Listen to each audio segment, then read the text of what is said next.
믿음으로 구원을 얻습니다. 너희는 그 은혜에 의하여 믿음으로 말미암아 구원을 받았으니 이것은 너희에게서 난 것이 아니요 하나님의 선물이라.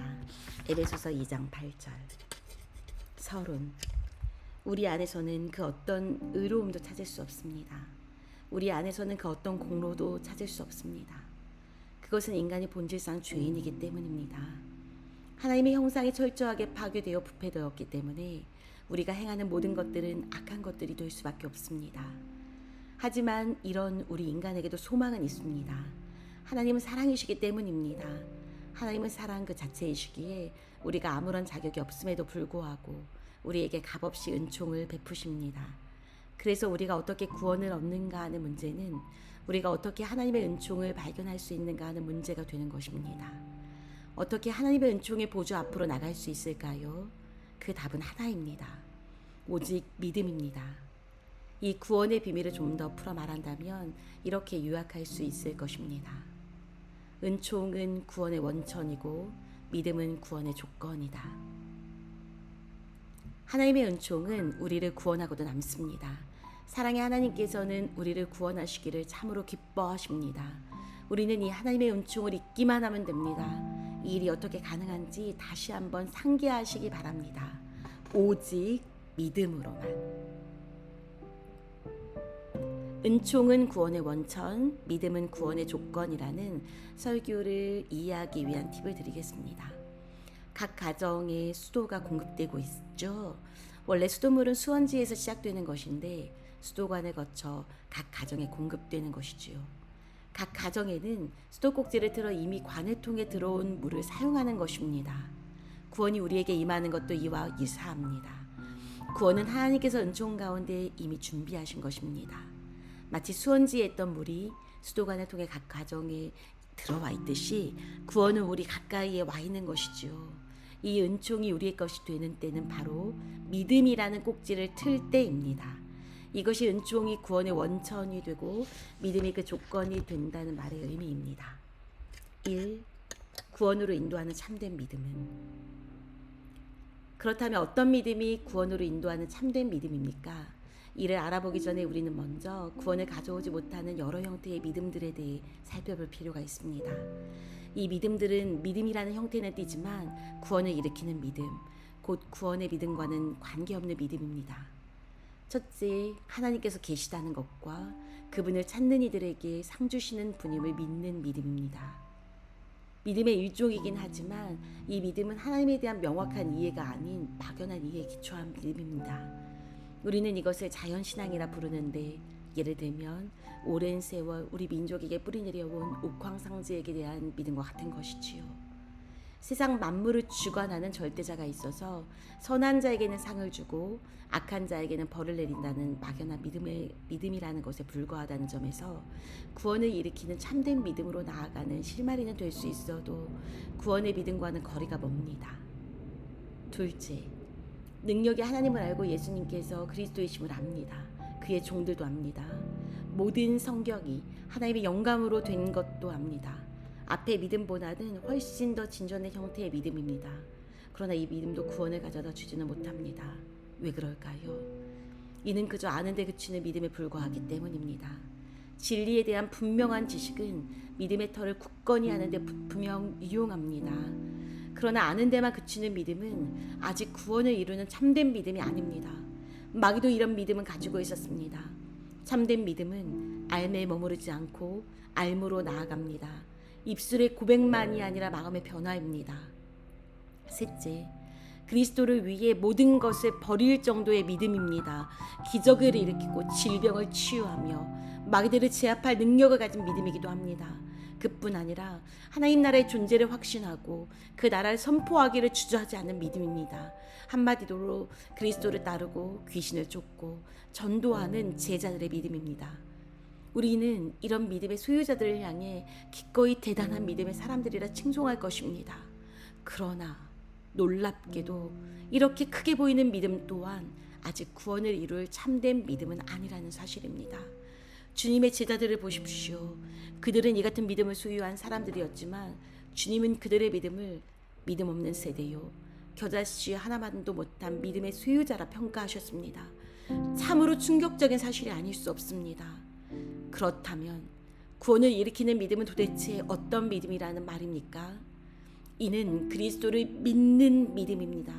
이 믿음은 믿음의 대상에 대한 분명한 지식이 없이 믿는 막연한 믿음이거나, 지식은 넘치지만 머리로만 이해하는데 머무는 냉랭하고 생명이 없는 사변적이고 합리적인 믿음, 혹은 믿음의 형식과 열심은 다 갖추었지만 진실한 마음이 빠진 믿음과는 본질적으로 다른 믿음입니다.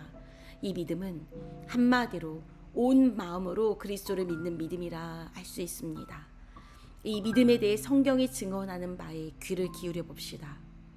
로마서 10장 9절에서 10절.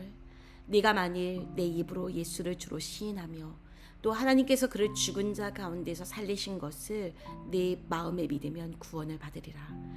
사람이 마음으로 믿어 의에 이르고 입으로 시인하여 구원에 이르느니라.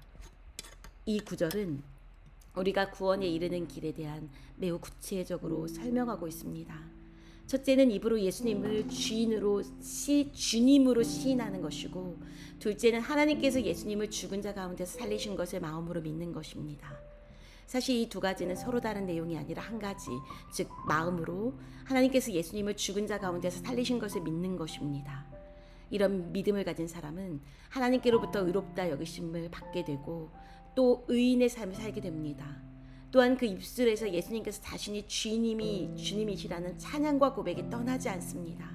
우리는 이것을 구원이라 부릅니다. 그렇습니다. 구원에 이르는 길의 핵심은 마음으로부터 믿는 것입니다. 더 구체적으로 말하면 하나님께서 예수님을 죽은 자 가운데서 살리신 것을 마음으로 믿는 것이지요. 이 구원의 믿음에 대한 좀 더 깊이 들여다보겠습니다. 첫째, 구원의 믿음은 믿음의 대상에 대한 확고한 이해를 기초로 하고 있습니다. 무엇을 믿는지 분명히 아는 것이지요. 그것이 무엇입니까? 바로 예수님을 죽은 자 가운데서 살리신 것입니다. 예수님의 죽음과 부활을 믿는 것이지요. 우리에게 경이롭기까지 한 제자들의 믿음이 구원의 믿음이 되지 못했던 것은 그들이 아직 이 믿음을 소유하지 못했기 때문이었습니다. 구원의 믿음은 예수님의 죽으심과 다시 사심에 대한 믿음이어야 합니다. 즉 예수님을 우리의 범죄함 때문에 내어준 바 되고 예수님께서 우리를 의롭게 하시려고 다시 살아나셨다는 그리스도의 복음을 믿는 믿음이어야 하는 것입니다. 또한 구원의 믿음은 그리스도의 죽음과 다시 사심을 마음으로 믿는 믿음입니다. 즉 그리스도의 죽으심과 다시 사심을 마음을 다해 믿는 것입니다. 마음을 다해 믿는다는 말은 머리로만 이해하는 것과는 다릅니다. 뜨거운 열정이나 불굴의 의지로만은 믿는 것도 아닙니다.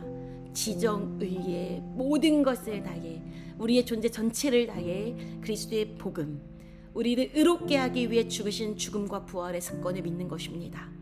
즉 구원을 일으키는 믿음, 마음으로 믿는 믿음은 예수님의 삶과 죽음과 부활의 공로에 전적으로 의지하고 의뢰하고 우리를 위해 자기를 버리시고 우리 안에 사시는 우리의 대속과 생명이신 그리스도께 전적으로 우리를 내어 맡기는 믿음인 것입니다. 마음으로 믿는 믿음에 대해서 팁을 드리겠습니다. 마음으로 믿는 믿음을 좀 더 생생하게 표현해 본다면 예수님께 접붙여지는 것이라고 할 수 있습니다. 우리는 가지입니다. 나무 줄기는 예수님이고요. 가지는 전적으로 줄기에 붙어 있어야 합니다. 그래야 나무 줄기로부터 공급되는 생명의 영양분을 받을 수 있을 것이니까요. 두 번째, 구원이란. 앞에서 우리는 믿음을 통해서만 구원에 이를 수 있음을 살펴보았습니다. 이번에는 믿음으로 얻게 될 구원이 과연 무엇을 의미하는가에 대해 살펴볼 차례입니다. 많은 사람들이 구원이 먼 미래에 곧 우리가 죽은 이후에 이루어질 일이라고 생각합니다. 물론 이 같은 구원의 사건이 우리 몸이 부활할 때 일어날 것임에는 틀림없습니다. 그러나 구원은 미래의 사건일 뿐만 아니라 지금 여기에서 경험할 수 있는 현재적 사건이기도 합니다. 구원을 이 땅에서도 경험하며 살아갈 수 있다는 말입니다. 그렇다면 구원이 실제로 의미하는 바는 무엇일까요? 다음 두 가지의 의미가 있습니다. 첫 번째 의미는 죄로부터의 구원입니다. 구원이라 말할 때 그것은 먼저 죄로부터의 구원을 의미합니다. 죄로부터의 구원을 구체적으로 표현해 본다면 다음 세 가지 형태로 요약해 볼 수 있습니다. 먼저는 죄책으로부터의 구원을 말합니다. 여기서 죄책은 법정에서 사용하는 용어입니다. 이전에 범한 죄에 대해 유죄 판결을 내리는 것을 의미합니다. 이 죄책을 인간 스스로 해결할 수 있는 방법이 이 세상 안에서는 존재하지 않습니다. 왜냐하면 모든 사람들은 죄에 물들었기 때문에 이렇게 죄에 물든 사람이 자신의 죄를 감당하는 것 자체가 모순이기 때문입니다. 죄책의 해결은 오직 아무런 죄가 없는 사람이 그 죄를 대신 속량함으로써만 가능할 뿐입니다. 이 죄책의 해결이 하나님의 크신 사랑에 의해 이루어졌습니다. 하나님께서 우리를 위해 독생자 예수를 속량 제물로 내어놓으신 것입니다. 우리는 이 예수의 속량에 힘입어 값없이 의롭게 되는 길을 찾게 된 것입니다. 이 말을 좀 더 쉽게 풀어 설명하면 하나님께서 독생자 예수님을 화목 제물로 세워 이 제물로 인해 우리가 과거에 지었던 모든 죄를 간과하시고 우리를 의롭다 인정하시는 것이고, 그리스도께서 저주받으심으로 우리를 율법의 저주에서 속량하시고 우리가 스스로는 도무지 갚을 수 없는 빚을 다 없애 주신 것이지요. 그렇기 때문에 우리는 이렇게 외칠 수 있게 된 것입니다. 그러므로 이제 그리스도 예수 안에 있는 자에게는 결코 정죄함이 없나니. 로마서 8장 1절. 다음으로 두려움으로부터의 구원입니다. 여기서 말하는 두려움이란 자신의 죄로 인해 받을 하나님의 징벌과 진노에 대한 두려움을 의미합니다. 구원은 곧 더 이상 이러한 두려움에 붙들리지 않는 것을 의미합니다. 다시 말해 주인의 심판을 늘 두려워해야 하는 종의 신분에서 벗어나 하나님을 아빠, 아버지라 부르는 아들의 신분으로 전환되었음을 의미합니다. 성령이 아들 되었음을 증거하기 때문에 우리는 하나님과 더불어 화평을 누리고 하나님의 영광을 바라며 즐거워하게 되는 것입니다. 이제 더 이상 정죄의 두려움이 없습니다. 심판의 두려움도 없습니다. 하나님의 사랑에서 끊어지지 않는다는 다음과 같은 확신이 있기 때문입니다. 내가 확신하노니 사망이나 생명이나 천사들이나 권세자들이나 현재일이나 장래일이나 능력이나 높음이나 깊음이나 다른 어떤 피조물이라도 우리를 우리 주 예수 그리스도 안에 있는 하나님의 사랑에서 끊을 수 없으리라. 끝으로 죄의 권세로부터의 구원입니다. 죄로부터의 구원은 과거의 죄로부터의 구원이며 또 현재의 두려움으로부터의 구원일 뿐만 아니라 앞으로 있을 죄의 영향력으로부터의 구원이기도 합니다. 이는 앞으로 더 이상 죄를 짓지 아니한다는 것을 뜻합니다. 성경은 하나님께 난 자마다 죄를 지을 수 없다고 분명히 증거하고 있습니다. 그렇습니다. 하나님께서 난 자가 믿음으로 자기를 지키는 한 결코 죄를 짓지 않습니다. 먼저는 습관적인 죄의 영향력을 정복합니다. 죄의 영향력은 습관을 통해 마음에 작용합니다. 그러나 구원받은 이에게는 죄의 영향력이 더 이상 작용하지 않기 때문에 습관을 통해 죄가 마음을 지배하지 못하도록 되어 있습니다. 또 고의적으로 범하는 죄를 짓지 않습니다. 믿음 안에 거하는 자는 모든 죄에 의지적으로 전적으로 반대하기에 고의적으로 죄의 성립 자체가 불가능합니다.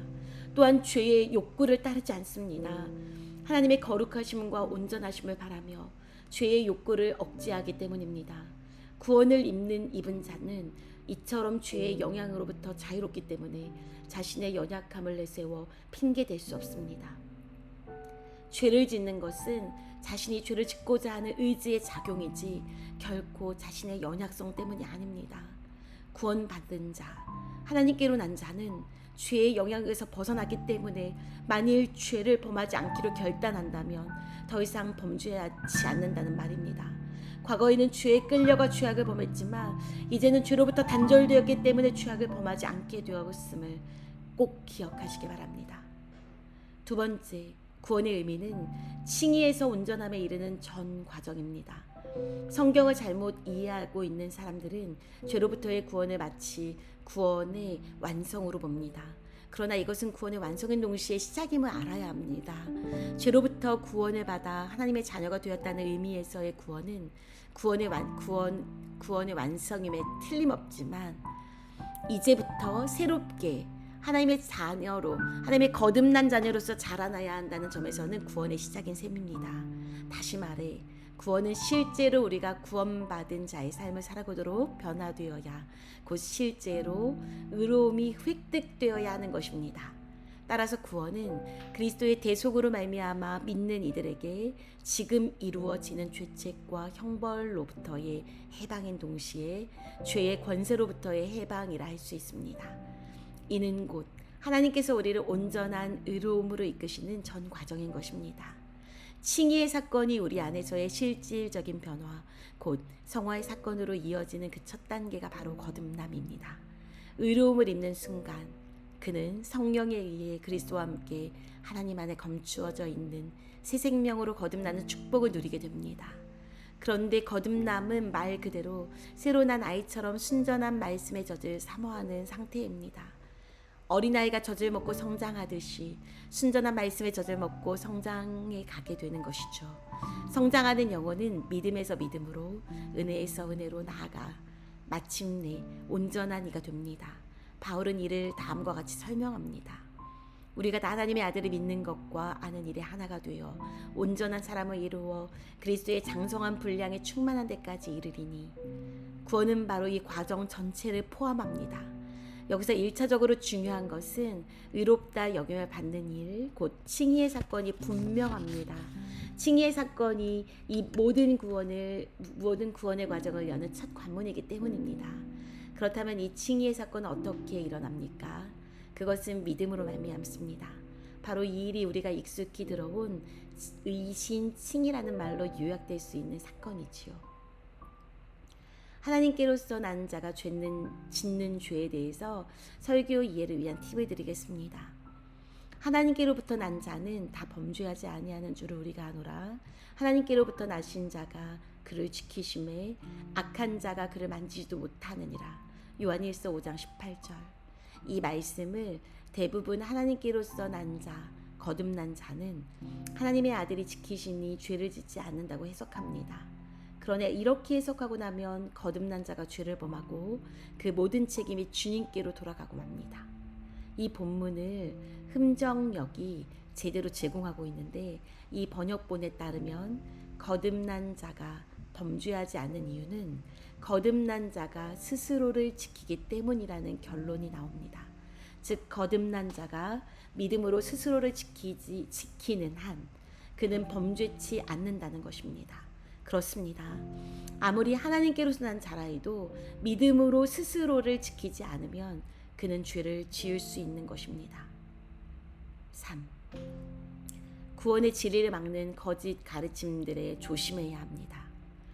믿음으로 말미암아 의를 얻는다는 진리를 우리는 이신칭이라 말합니다. 이는 구원의 진리 중 가장 중심에 속하는 진리입니다. 그런데 어찌 된 일인지 이 구원의 진리를 강조하기를 꺼려하는 사람들이 많습니다. 심지어 어떤 사람들은 여러 가지 형태의 교묘한 논리를 제시함으로써 교회에서 이 가르침을 배격해야 한다고 주장하기도 합니다. 이들이 제시하는 대표적인 논리에는 다음과 같은 것들이 있습니다. 첫째, 거룩한 삶, 성화라고 말합니다.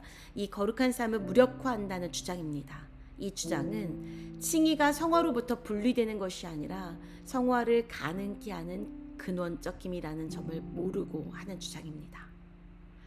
둘째, 율법을 무용하게 한다는 것입니다. 이 주장은 칭의를 가져오는 믿음에 대한 오해에서 유래되는 그릇된 주장입니다. 믿음은 율법을 폐기하는 것이 아닙니다. 오히려 믿음은 율법을 제대로 지키게 합니다. 셋째, 믿음을 핑계 삼아 사람들을 교만으로 이끈다는 주장입니다. 이 지적은 새겨들을 가치가 있습니다. 이 신칭의의 가르침의 핵심은 믿음으로 의를 얻는 것입니다. 그런데 이 믿음도 우리의 공로가 아닙니다. 믿음 또한 하나님의 은혜로 말미암은 것이라는 사실을 제대로 한다면 우리에게 자랑할 것이 없고 늘 겸손으로 구원을 이루어가게 될 것입니다. 넷째, 죄를 오히려 장려한다는 주장입니다. 이 주장 또한 잘못된 주장입니다. 이 신칭의를 가능케 하는 믿음은 끊임없는 회개를 요청하기 때문입니다. 진실되게 의롭다함을 입은 사람은 거룩하신 하나님을 더욱 갈망하기에 죄를 더욱 혐오하며 멀리하게 되어 있습니다. 다섯째, 인간을 무기력하게 만든다는 주장입니다. 이 주장은 인간의 할 일에 대한 오해에서 비롯됩니다. 구원에 있어서 인간이 해야 할 일은 구원을 위해 어떤 공로를 쌓는 것이 아니라 오히려 자기의 것을 부정하고 그리스도의 공로에 의지하는 것입니다. 이 신칭의의 가르침은 하나님의 구원의 진리를 알지 못하는 이들에겐 매우 불편하고 걸림이 되는 가르침입니다. 그러므로 사탄의 추종자들은 여러 가지 그릇된 주장으로 이 진리를 가르치지 못하게 애씁니다. 그러나 우리는 이들의 주장이 허구임을 알아야 하고 귀 기울이지 말아야 합니다. 결론입니다. 믿음으로 말미암아 의롭다 함을 얻는다는 이 신칭의의 진리는 모든 이에게 열려있는 복음입니다. 이것은 돈 없이 값없이 살 수 있는 은혜의 복음이며 어떤 죄인이든지 용서받을 수 있는 제한이 없는 복음입니다. 이 복음은 지금도 우리에게 이렇게 외치고 있습니다. 오라 너희 목마른 자들아 물로 나아오라. 돈 없는 자도 오라. 너희는 와서 사목돼. 돈 없이 값없이 와서 포도주와 젖을 사라. 악인은 그의 길을, 불의한 자는 그의 생각을 버리고 여호와께로 돌아오라.